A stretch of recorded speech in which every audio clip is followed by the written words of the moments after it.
Ang sasabihin pala ako. Pero huwag kang kikiligin mo.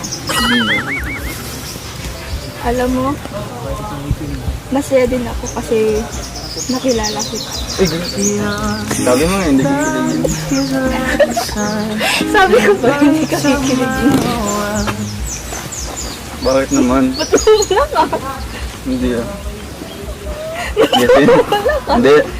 Okay lang naman sa akin na sinusundo kayo tuwing hapon.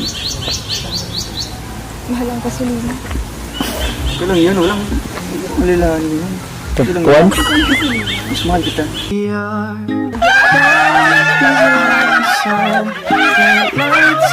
Kumusta yung school? Yes, yung porno mo ah.